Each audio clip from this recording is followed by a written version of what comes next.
welcome back to Otaku no Video. As always, thank you very much for joining me for today's review of Jack Frost Volume 1. This is a manhwa from about 5 years ago, and before anyone asks, a manhwa is a Korean comic. Yes, that is an accurate term. So as I mentioned, started about 5 years ago over in Korea by Jinho Ko, and it's still ongoing in Korea. 5 volumes have been published over there. 3 volumes have come out over here through Yen Press, with the other 2 on their way. This is a review of just Volume 1. Excuse me. The basic premise I really don't want to talk about, actually, because part of the fun of it is opening it up and starting with sort of a very normal scene, and then things go from there. But I do need to sort of explain the premise. So without getting into any too much reveal, put it this way. It's about a hyper-violent high school environment. Leave it at that. So the characters. There are 2 main protagonists. A girl, No-Ah-Jo, I believe is her name. I'm sorry, No-Ah-Ju. And a guy, Jack Frost, main character, fighter guy. And a lot of folks have compared him to Alucard, including some folks here. And it's an apt comparison. I mean, he grins a lot. He loves to fight, loves to take people on. He seems super powerful. That kind of classic thing, except as more of a high school kid type. A few other characters round this out. There is a curvaceous school nurse girl. There is a female sort of student council body president type who is very strange. And then there's another fighter, Hansen. Now, he is the guy who is tough as nails and wants to beat Jack, but he's soundly beaten by Jack, but he has sort of a heart of gold, but he says he can beat Jack any time. He's that kind of a character, sort of the fool. And basically, he's there, so any female readers, if they don't fall for Jack, they'll swoon over Hansen. Fine. No problem, whatever. So those are the main characters.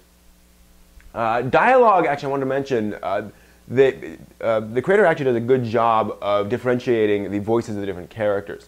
The girl sounds different from the guys, and things like that. They all have their very distinctive vocal voice patterns in terms of just speech patterns and so forth. So that actually works quite well. Again, it's still a setup volume, so there's a lot of just explaining what's going on and why the world is the way it is, that kind of thing.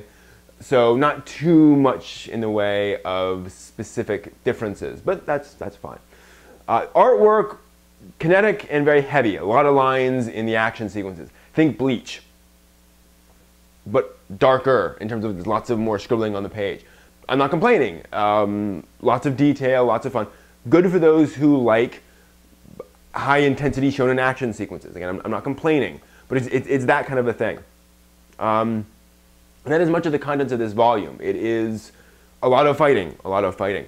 That said, the main girl is cute, and in some contrast to the rest of the characters. I mean, there are other attractive characters and so forth, but she's very pretty, and it's kind of odd. It's kind of like having a character from Strike Witches in the middle of Bleach.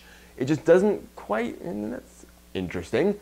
And it's fine, it's eye candy and such. And some fan service, of course, but whatever. Actually fairly minimal. Overall atmosphere of the manga, appropriately creepy, and just sort of weird, claustrophobic when it needs to be, and wide open when it needs to be to reveal things. And there are a couple of reveals in this volume that are appropriately epic. And I don't mean epic in the sort of colloquial sense of cool. I mean epic in the sense of just huge and sort of changes your opinion about what's going on. That kind of a reveal. So good on the artist for managing that. So overall, again, this is the first volume of an action manga. So there's a lot of setup. I didn't like it as much as, say, I liked the first volume of Bleach, which I thought delved more into the characters and just, made me feel for the characters much more, very effectively. Whereas this is, again, a fairly standard shonen action setup, not a complaint. And honestly, I think this is one of those shonen titles that will really reveal itself around volume 3 or 4. If this turns into just constant mindless fighting, okay.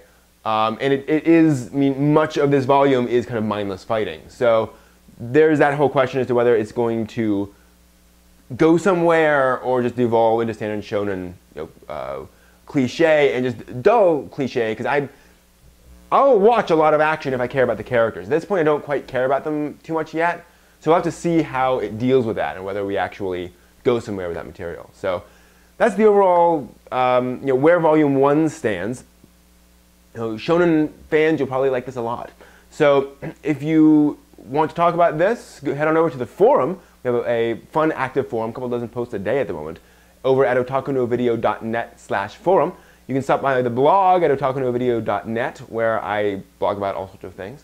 You can also contact me directly via email at brent@otakunovideo.net, or tweet me on Twitter at otakunovideo. So till next time, read more manga. Oh, manhwa.